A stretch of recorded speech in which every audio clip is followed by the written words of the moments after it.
Hindi, piniratis ko na ito. Yung piniratis ko, umiyak ako. Hindi ko naman ako umiyak ako eh. Kasi praktisado na eh, di ba? Alam mo na. This is it. Dear number lang. 7 years na nilikawan. Ay, 4 years pala. Kasi tulong tayo ng 3 years. 4 years na nilikawan. And then, 10 years tayo na nag-jowa. Jowa-jowa. And then another 25 years na getting married. It's been a while. So parang mabilis ng panahon. Amelia, my partner, my best friend and my husband. So loves it. And my number one fans. Talaga ba?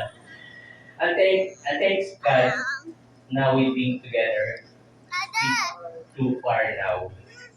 It's been 35 years na magkasama tayo.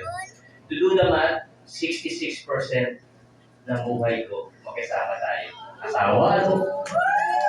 66% na magkasama tayo. Hanggang ngayon sa office, magkasama pa rin tayo. Sa office mate ko po siya, hindi niyo natatanong. So, and I'm so happy. This is amazing. And, you know, I'm so blessed to have you. Thank you for being a partner in life. And I'm so grateful every day na magkasama tayo.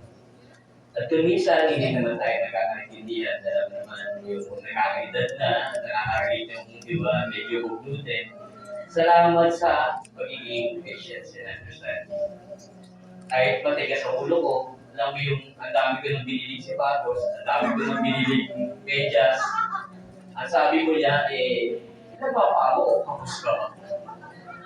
Sobrang dami mo nang binili, pero naiinis ka na, pero naging pasensya ka pa rin. Di ba? Salamat sa emotional support. Mga pinagdaan ako ng challenge ko. Alam mo yun, kung first time nag-rush champion ko. Araw-araw kumakain ng side. Then, kumakain din yung mental health to. Nandiyan ka to support me. Tsaka naniniwala ka sa kakayanan mo. Diba? Ang nakasabili mo sa akin doon. Salamat sa pagtitiwala at kakayanan. Na minsan, nawawalan ako ng tiwala sa sarili ko. Pero nandiyan ka, nagtitiwala ka sa akin. Thank you sa unconditional love, patience, and support sa mga hobby ko. Sa dami ng bike, na nakasabi na hindi nagagamit. Pag sinabi ko, need pa-Shopee, pa-Shopee naman, di ba? Shopee checkout mo naman. Alam ko bumubulong ka, pero checkout mo pa rin, di ba? Salamat sa understanding. Sa patience mo, sa sobrang takas kong maghilig, hindi ka makatulog ng mga gabi gusto mong matulog. Na minsan, ginigising mo ko, uuminga pa ako. Akala mo, bakit ako dumilig? Pero salamat sa pagiging patience mo. At minsan, pag-hila ko ng kumot, na inaagaw kita, na alam mo naman na today, April 26, ano oras na? 5:22 ng hapon. Pinipili kita na makasama habang buhay. 10 years ago, nung pinakasalan kita, at 10 years ago, nung alam ko, pinakasalan ko rin ng mga man. Nagpumit ako sa sarili ko na pakakamalay, mamahalin kita, i-respeto kita, susuportahan kita sa pangarap mo. Basta kung kaya ko ng mapasaya at suporta kung ano yung gusto. Today, I choose you again. Maubos man ang buko, magkaputi-puti man ang buko, malabo man ang paligid mo. Ikaw pa rin ang pipili ko. At paulit-ulitin at makakasalan kahit 50 years. 100 taon. Kahit sa kabilang buhay, tandaan mo, tayong dalawa pa lang sa huli. Tayo pa rin dalawa sa huli. Ngayong araw, panibagong chapter ng buhay natin. Nagpapaalala na gaano kita minamahal at mamahalin at mapakamahalin hanggang sa huli. Mahal kita. Diba? Hindi na lang sila tingin. Parang ilong ibig. Medyo maharap ka.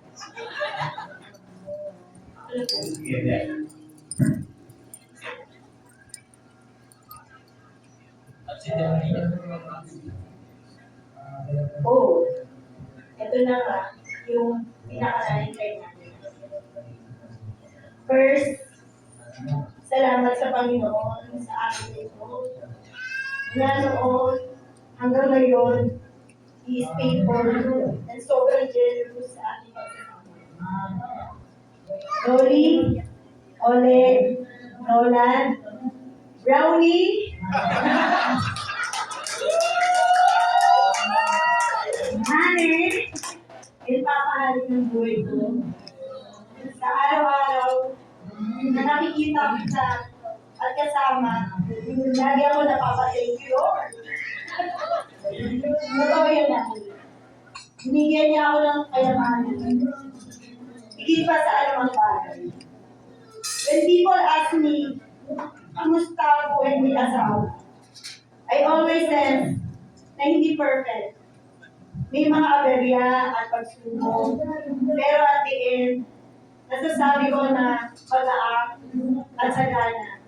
Kasi dahil sa iyo, honey, I can imagine myself without you, me. Iniisip ko pala, hindi ko na kaya. Mukha kayanin. Dahil unang-una sa lahat, napakabuti ng puso at pagkatao. People don't see this to you. Kung gaano ka kabuti. Ako ang magpapatunay sa kanila na iba ka sa pagkakakilala. Maraming salamat, Papa Ali, sa paggawa ng lahat ng pangarap ko. Marami yun.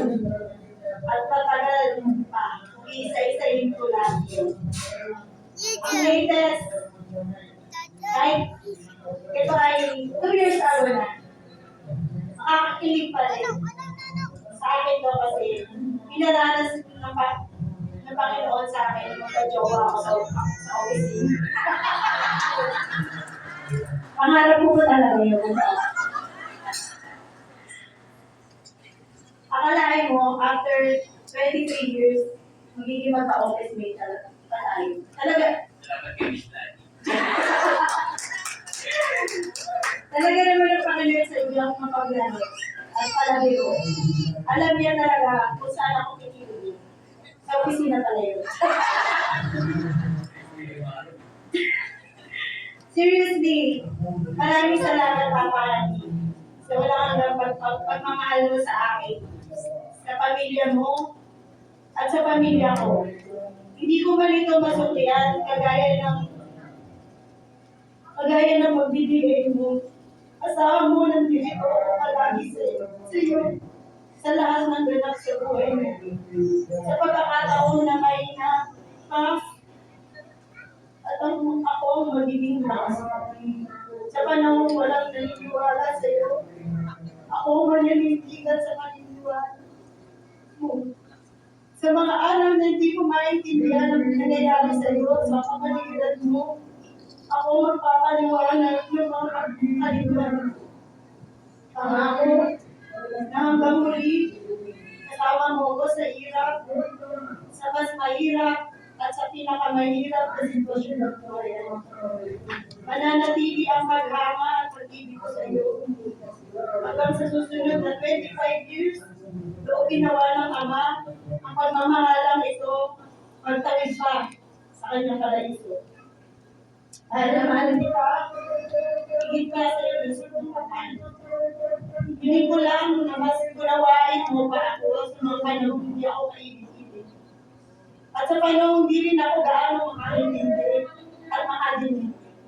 Hanggang sa kaya kong ibigay ang unawa ko sa iyo, ibibigay ko sa iyo ang knowledge.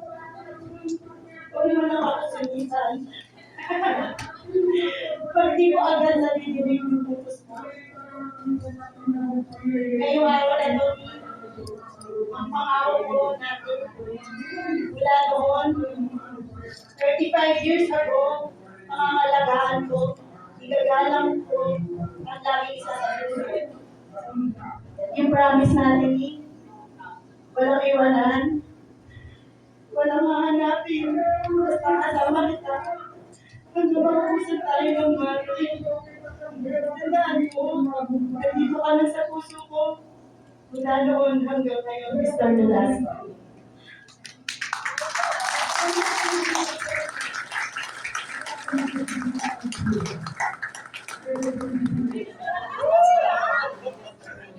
Security mo, lilita lang sa atin.